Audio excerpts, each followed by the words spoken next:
কুমিল্লা সরকারি মহিলা কলেজের 2020 এবং 21 শিক্ষাবর্ষের একাদশ মানবিক বিভাগের শিক্ষার্থীবৃন্দ, তোমরা কেমন আছো?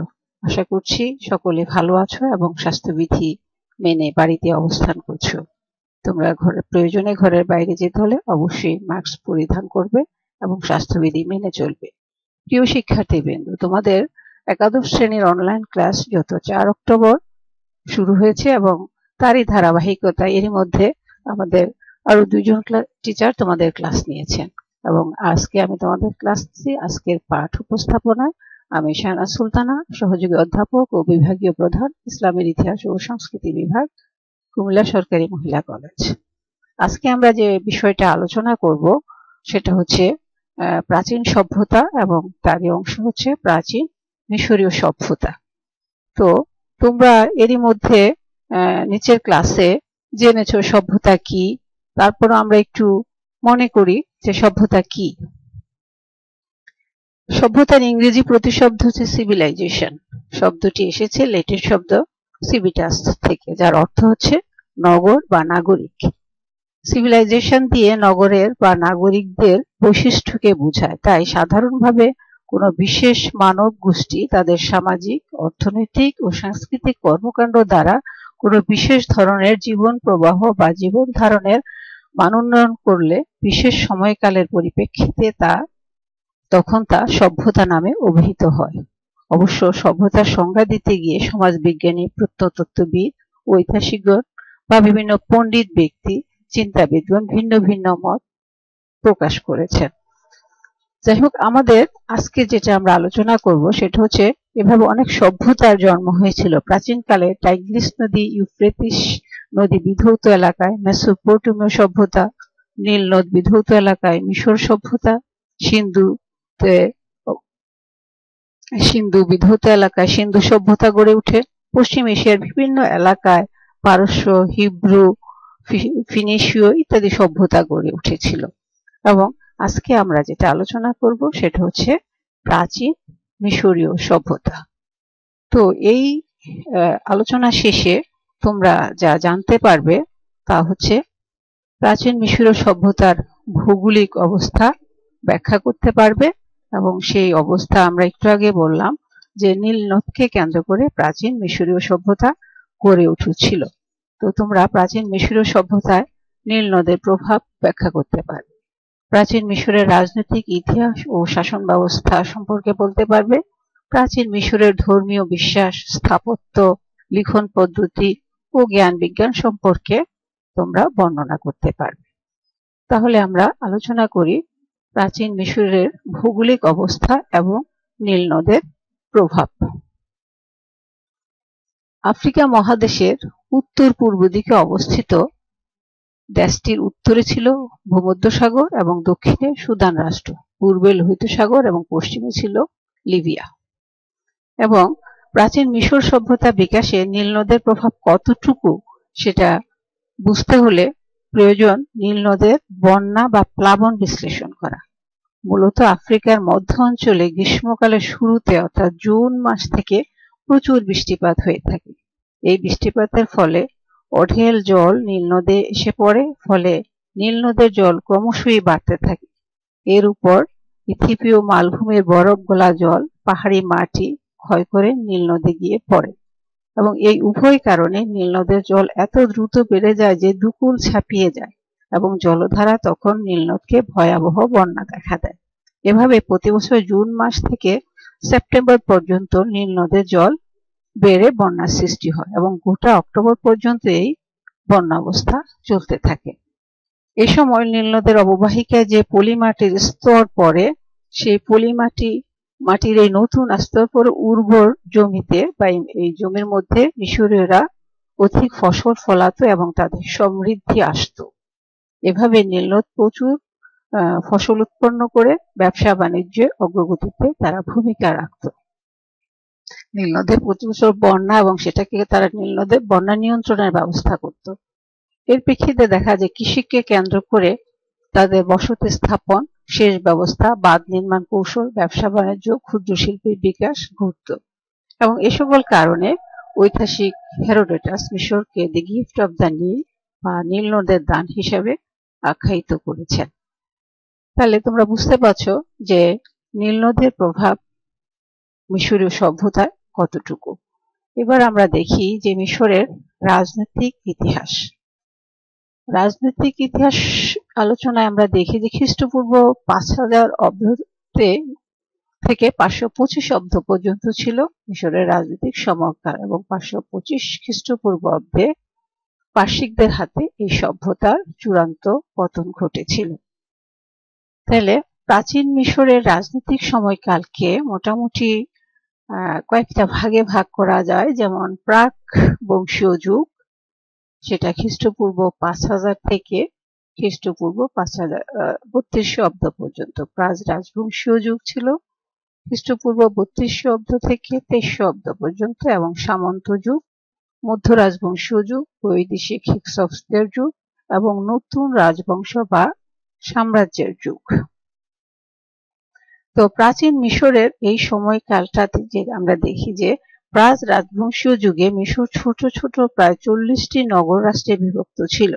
এই নগর রাষ্ট্রগুলো নোম নামে পরিচিত ছিল। এই যুগে প্রথম মিশরীয় রাজধানী ছিল হেলিওপোলিস। এই সময় মিশরে যে সব উন্নয়ন হতো তা হলো উন্নত লাঙ্গলের ব্যবহার, জাতীয় সেচ ব্যবস্থার প্রবর্তন, লিখন পদ্ধতির প্রাথমিক উদ্ভাবন, পেপিরাস এবং কালির ব্যবহার ইত্যাদি তখন হয়েছিল। তারপরে আমরা দেখি রাজা ম্যানেস মিশরীয় রাজবংশীয় যুগের সূচনা করেন, এবং তিনি উত্তর এবং দক্ষিণ মিশরকে একত্রিত করে এই যুগের সূচনা করেন, এবং এই কারণে তাকে প্রথম রাজবংশের প্রতিষ্ঠাতা বলা হয়ে থাকে। এই রাজবংশের রাষ্ট্রীয় কাঠামো ছিল এক নায়কতান্ত্রিক। রাজারা ছিলেন, এবং সেই সময় রাজাদেরকে বলা হতো ফারাও। ফারাও নামে অভিহিত ছিল। মিশরীয় ফারাও শব্দের অর্থ হচ্ছে রাজকীয় বাড়ি বা বড় বাড়ি, যা ছিল ক্ষমতার বহিঃপ্রকাশ। তারা নিজেদেরকে সূর্য দেবতা রায়ের পুত্র মনে করতেন। এভাবে রাজা ম্যানেসের মতো অন্য রাজারাও ফারাওয়ের মর্যাদা লাভ করেন। ফারাও পদটি ছিল বংশানুক্রমিক, এবং রাষ্ট্র ব্যবস্থায় তিনি ছিলেন প্রধান, এবং পুরোহিত হিসাবে প্রধান ছিল। যাই হোক, রাষ্ট্রীয় কাঠামো ফারাও কেন্দ্রিক ছিল। যে শাসন ব্যবস্থায় ফারাও ছিল প্রধান, রাষ্ট্রীয় কাঠামো ফারাও কেন্দ্রিক, এবং মিশরের রাজারা ফারাও বলা হতো, রাজাদেরকে বলা হতো ফারাও। এবং ফারাও নিজেদেরকে মনে করতেন সূর্যের দেবতা রে-এর পুত্র, এবং তারা মিশরকে একজন স্বর্গীয় এবং স্বৈরাচারী শাসক রূপে শাসন করতেন। তাদের একটা মন্ত্রী পরিষদ মন্ত্রী ছিল এবং আমত্তবর্গ ছিল। ফারাওর পরে একজন মন্ত্রী বা উজির ছিলেন, যিনি তার প্রধান পরামর্শদাতা ছিলেন। আমরা একটু আগে বললাম যে প্রশাসনের সুবিধার্থে কয়েকটা নোম বা ক্ষুদ্র অংশে বিভক্ত ছিল। এবং সেই সময় সমাজ ব্যবস্থা 3টে স্তরে বিভক্ত ছিল। যদিও আমরা জানি মূলত সমাজ ব্যবস্থা 2টি স্তর থাকে, শোষিত এবং হচ্ছে শোষক শ্রেণী। মিশরীয় সমাজ ব্যবস্থা 3টি শ্রেণীতে বিভক্ত ছিল: উচ্চ শ্রেণী, মধ্যম শ্রেণী এবং নিম্ন শ্রেণী। এবং মিশরের সমাজ ব্যবস্থা ছিল মাতৃতান্ত্রিক। সমাজে নারীরা সম্পত্তির অধিকার সহ নানা রকম সুবিধা ভোগ করত, এবং সমাজের মূল ভিত্তি ছিল পরিবার। সমাজে নারীদের উচ্চ মর্যাদা তখন ছিল। এরপরে আমরা দেখি তাদের ধর্মীয় বিশ্বাস কি ছিল। প্রাচীন মিশরীয়রা জীবনধারায় ধর্মের প্রভাব ছিল অনেক বেশি। তারা বহু ঈশ্বরে বিশ্বাসী ছিলেন। তাদের প্রধান দেবতা ছিল সূর্যের দেবতা আমন-রে।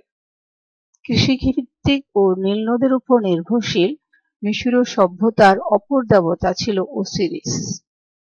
তাকে নীল নদের দেবতাও বলা হয়ে থাকে। মিশরীয়রা মৃত্যু পূর্ববর্তী জীবনে বিশ্বাসী ছিলেন। এজন্য তারা মৃতদেহকে মমি আকারে সংরক্ষণ করতেন, এবং সেটা সংরক্ষণের জন্য মিশরে পিরামিড তৈরি হয়েছিল মূলত সেই কারণে। পুনর্জন্মে বিশ্বাস করত বলে তারা মৃতদেহকে সাথে নানা খাবার দ্রব্য কবরে রাখত। এভাবে পুরোহিততন্ত্র চরম স্বৈরতন্ত্রের রূপ গ্রহণ করলে খ্রিস্টপূর্ব 1375 অব্দে সম্রাট চতুর্থ আমেনহোটেপ পুরোহিতদের মন্দির থেকে বিতাড়িত করে দেন এবং দেবদেবীর পূজা নিষিদ্ধ ঘোষণা করেন। বহু দেবতার পরিবর্তে তিনি একমাত্র সূর্য দেবতার আরাধনা প্রচার করেন এবং সূর্য দেবতা আমন রে বা রায়ের নাম পরিবর্তন করে এর নাম দেন অ্যাটন এবং দেবতার নাম অনুসারে নিজের নাম দিলেন ইকনাটন। তাহলে আমরা দেখি যে মিশরীয়দের জীবনধারায় ধর্মের প্রভাব ছিল অপরিসীম। এরপরে আমরা দেখি মিশরীয়দের লিখন পদ্ধতি। সভ্যতার ইতিহাসে মিশরীয়দের গুরুত্বপূর্ণ অবদান হল লিখন পদ্ধতির আবিষ্কার। প্রাচীন মিশরীয়তা নগর সভ্যতা গড়ার সময়কালে এক বিশেষ ধরনের চিত্রভিত্তিক লিখন পদ্ধতির আবিষ্কার করেন, যার নাম হচ্ছে হায়ারোগ্রাফিক। গ্রিক ভাষা থেকে আসা শব্দটির অর্থ হচ্ছে পবিত্র লিপি। তাহলে প্রাচীন মিশরীয় বা তাদের লেখার পদ্ধতির নাম ছিল হায়ারোগ্রাফি, যা চিত্র লিখন রীতি। গ্রিক ভাষা এর অর্থ হচ্ছে পবিত্র লিপি। এই লিখন পদ্ধতিতে 24টি চিহ্ন ছিল। প্রতিটি চিহ্ন বিশেষ অর্থ নির্দেশ করত। ধীরে ধীরে লিখন পদ্ধতির উন্নতি ঘটতে থাকে এবং চিত্রভিত্তিক থেকে অক্ষর ভিত্তিক এবং শেষে বর্ণভিত্তিক লিপি ব্যবহৃত হয়।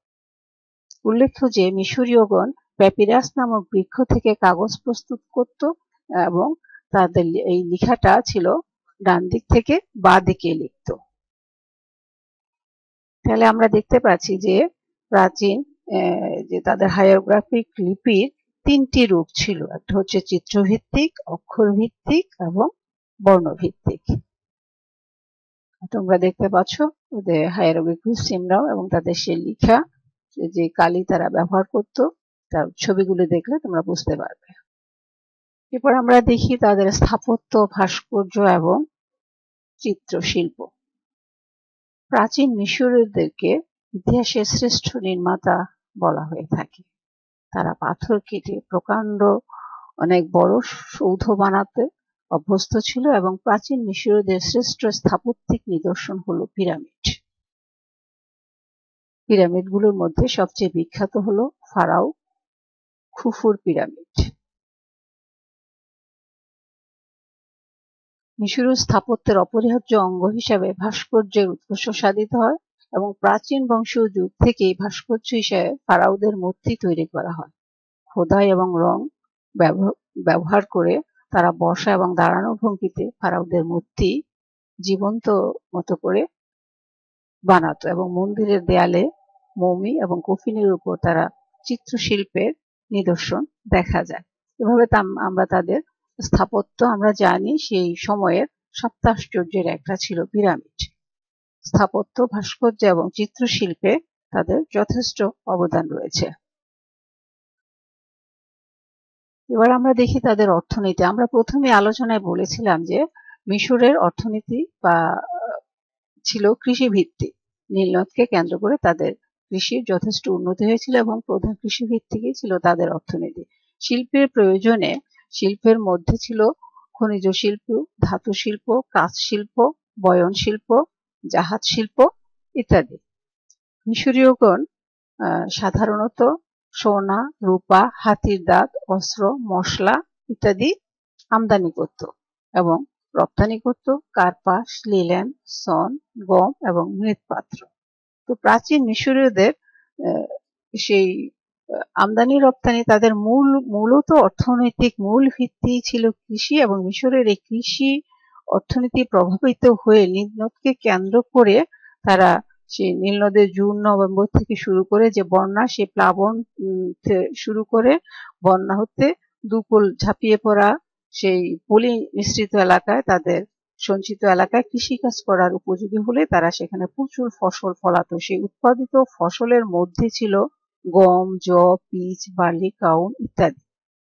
এবং ধীরে ধীরে সেই মিশরের শিল্প প্রতিষ্ঠানের বিকাশ ঘটতে থাকে। আমরা সেটাই বললাম যে শিল্প প্রতিষ্ঠানের মধ্যে যে খনি শিল্প, ধাতু শিল্প, কাঁচ, মৃৎ, বয়ন শিল্প ইত্যাদি উল্লেখযোগ্য ছিল এবং পণ্য উৎপন্নের জন্য ক্রমশ কারখানার প্রচলন হয় এবং পরবর্তীতে মিশরে বড় বড় শিল্প কারখানা গড়ে ওঠে।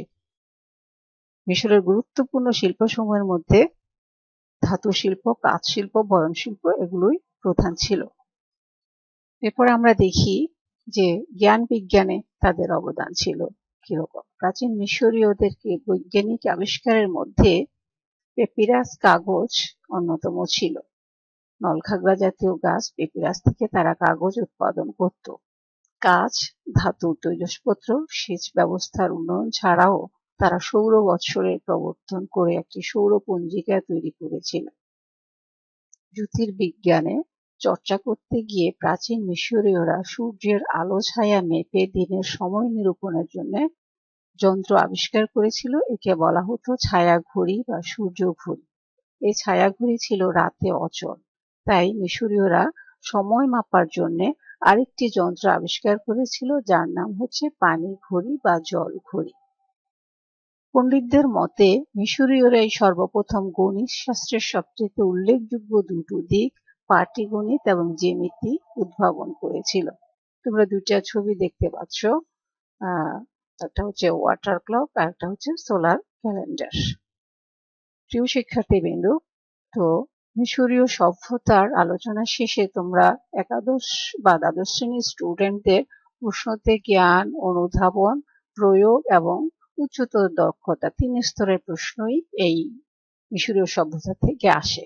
কিন্তু তোমরা যদি জ্ঞানের বিষয়টা সমৃদ্ধ থাকো, মানে প্রত্যেকটা বিষয় ক্লিয়ার থাকে, তাহলে তোমরা জ্ঞান, অনুধাবন এবং প্রয়োগ এবং উচ্চতর দক্ষতা প্রত্যেকটা প্রশ্নের অ্যান্সার করতে পারবে। কিন্তু পূর্ব শর্ত হচ্ছে তোমাকে বিষয়টা ক্লিয়ার কনসেপ্ট থাকতে হবে। তারপরও আমি জ্ঞান এবং অনুধাবনের কয়েকটা প্রশ্ন দিলাম, যে মিশরকে নীল নদের দান বলা হয় কেন? প্যাপিরাস কি? হায়ারোগ্রাফিক্স পদ্ধতি কি? পিরামিড ও মমি বলতে কি বোঝো? জ্ঞান বিজ্ঞানে মিশরীয়দের অবদান ব্যাখ্যা করো। এই সকল প্রশ্নের উত্তরগুলা তোমরা যদি শিখো, পুরা মিশরীয় সভ্যতা থেকে যে প্রশ্নই আসুক, আমি আশা করি তোমরা অ্যান্সার করতে পারবে। তো যাই হোক শিক্ষার্থীবৃন্দু, আমরা খুব দুঃসময় এখন কাটাচ্ছি, নতুবা আমাদেরকে এভাবে ক্লাস নিতে হতো না। বিশ্ব মানবতার এই দুঃসময় মহান রাব্বুল আলামিন আমাদেরকে হেফাজত করবেন এবং এই দুঃসময় দ্রুত কেটে যাবে, এই প্রত্যাশায় তোমাদেরকে সকলকে ধন্যবাদ জানিয়ে আজকের ক্লাস এখানেই শেষ করছি।